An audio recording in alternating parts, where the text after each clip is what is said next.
So this is my 1100 litre system. It's a 6 foot by 2 foot by 2.5 foot deep tank.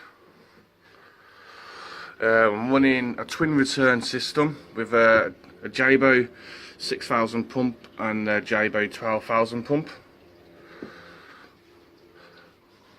The water quality on it is brilliant, and how I achieved this I'll tell you later on in the video.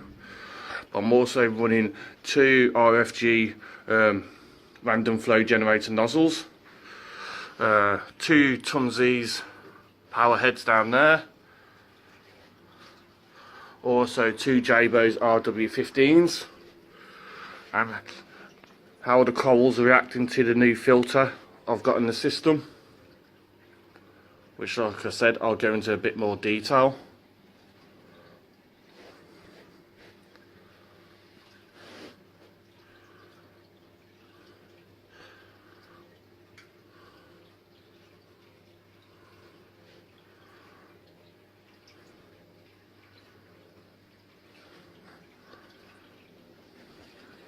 I do suffer a few micro bubbles in the system from time to time.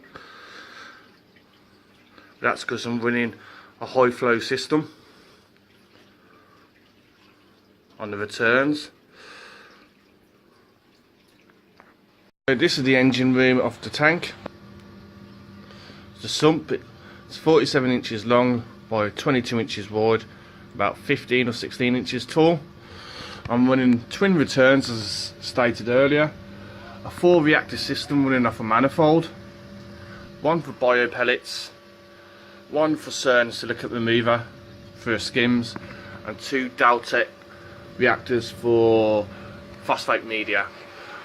What I was finding before I fitted the X-filter, I had to use quite a bit of media, but since then the media has more than dropped the amount by half, and I just find it works a lot better and more efficient if I run it in 2 reactors at a lower amount. I'm also running a Deltec 1500i, and as you can see from the skin mate, it's black.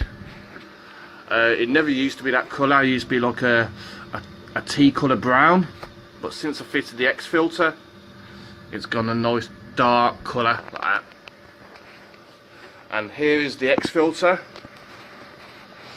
It's the X-filter by Innovitech 1.0 version, rated for 6,000 litre flow. As you can see, the roll's almost at the end of its life. It's been on there for about 10 or 11 weeks now. You can see how dirty the uptake roll is.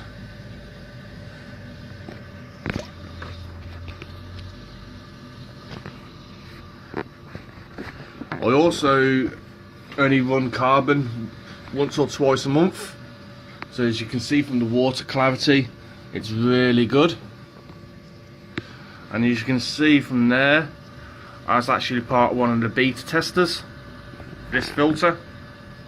Yeah, to change the roll is really easy. Just undo these wee screws either side, pop the motor to one side, lift the roll out, put the new roll in.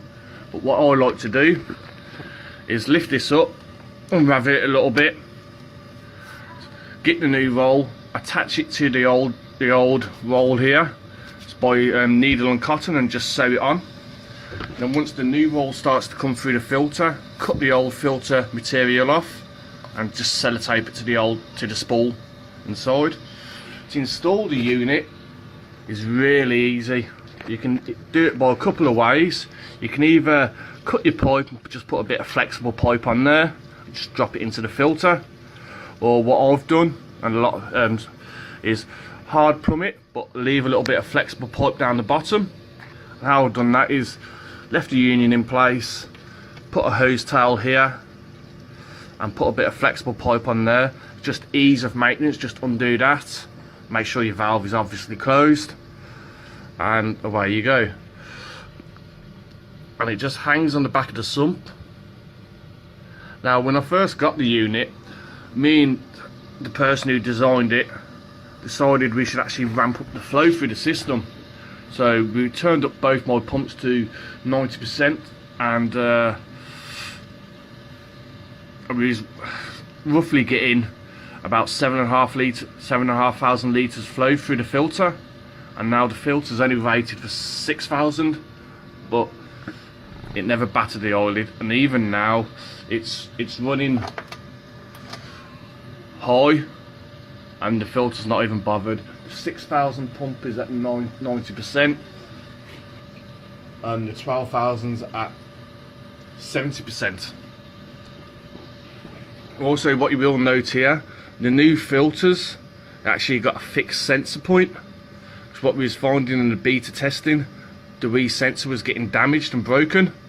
So to compensate for this, they actually fixed the sensor into this point here. And ever since then, apparently, it hasn't skipped a beat, and it's worked flawlessly. And just the amount of crap it's pulling out the system on a daily basis.